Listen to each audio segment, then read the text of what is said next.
Napawilding na nga pala tuloy tayo dito sa motor ni Tropa, mga busing ko. Ito nga pala yung Typhoon 150 na mas kilalang Motopos 150, mga busing ko. At syempre, pogi na to, pero hindi pa rin siya kontento, mga busing ko. Syempre, kakabitan nga pala natin to ng oil cooler. Kaya ngayong araw, mga busing ko, for today's video, samahan nyo pala ako, mga busing ko. Nandito na din pala yung mga tropa natin, mga busing ko. At dahil nandito na sila, ay umpisa na nga pala nating arangkahin tong motor niya. Kaya sa ditong banda, mga busing ko, ay wala na talaga tayong paligoy-ligoy pa, mga busing ko. Inumpisahan ko na nga pala itong pinutol yung tubo nga nakababa dito sa chassis niya, mga busing ko. Dito ba? Para mo kang reader ba? Gen 1 ba? Usa di ay ka. Minus pa di ay ka. Kaya kahit gano'n nakapogi yung motor ni Tropa, mga busing ko, hindi pa rin siya kontento dito. Ito nga pala yung may-ari, mga busing ko, nakatulala na lang sa gidli. Hi!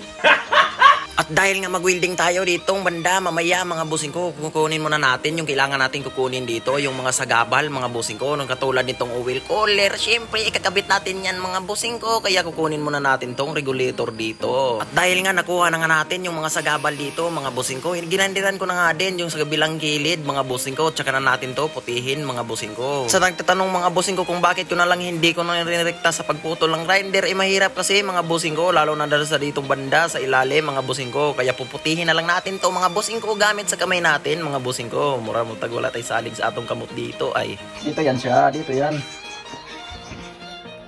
Ano sa tingin niyo? Okay ba? Okay? Gen 1 to, Gen 1.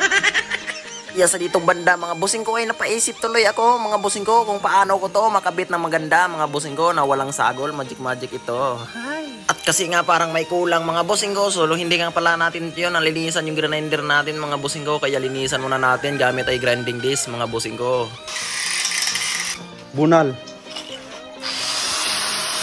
Kaya sa ditong banda, mga busing ko, nagawa na nga pala ako dito ng bracket para kabitan doon sa mismong oil cooler natin na papunta doon sa chassis ng Typhoon 150, mga busing ko. Yan, asa, tika muna. Tika muna. Ilagay mo dyan. Huwag mo na kung pagkawalan. Ala. Hindi. Oh, bali dito. So ayan ang mga boss. Ganyan yung pwesto niya, mga boss. Ganyan mga boss. Ganyan boss, sabi ni Bordogoy. Ito, sabi niya. Ano masasabi mo? Boss, Ano yan boss? ano masasabi mo sa akin? May nangilalang. Napakaangas boss. Dahil nga nakakuha na nga tayo ng magandang sukat dito sa oil cooler, mga busing ko, papuntang bracket at saka sa chassis natin, ay ito na nga ay wieldingin na nga natin papuntang chassis, mga busing ko. Nang sa ganon ay meron na nga tayong makakabitan dito ng oil cooler na 8 rows, mga busing ko, para ito ay mukhang reader na talaga ito. Alright. Unti-unting ispat lang talaga muna, mga busing ko, para na din makuha natin yung magandang fitment nito. Inom ka muna, boss. Inom ka muna, boss. Dinudok-dok. Pogi. Ay, Gago! Ang naman yan, boss. Ang arte. At if-full weld na lang talaga natin to ng maayos, mga busing ko, para na din 100% solid talaga yung ginawa natin dito, mga busing ko. Nang sa ganon, para na din magandang tingnan yung bracket ng ating oil cooler dito, mga busing ko. Habang nag-welding ako dito sa motor ni Tropa, ay sila na may nagiinom sila ng kulapo. Gago!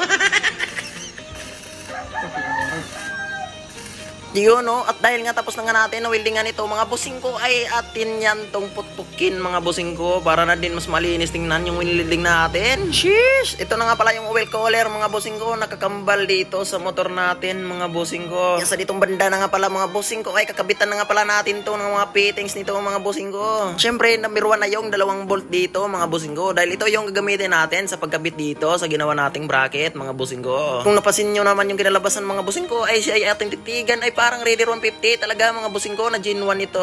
The mechanic. The idol. Jed's cake. Hala guys, gito to guys. Ay to mo ayaw dol. Lalo, like, bayro nag-labor. Gito to. Tani, batali. Hala, gito to. Ayaw. Gito to na, dol.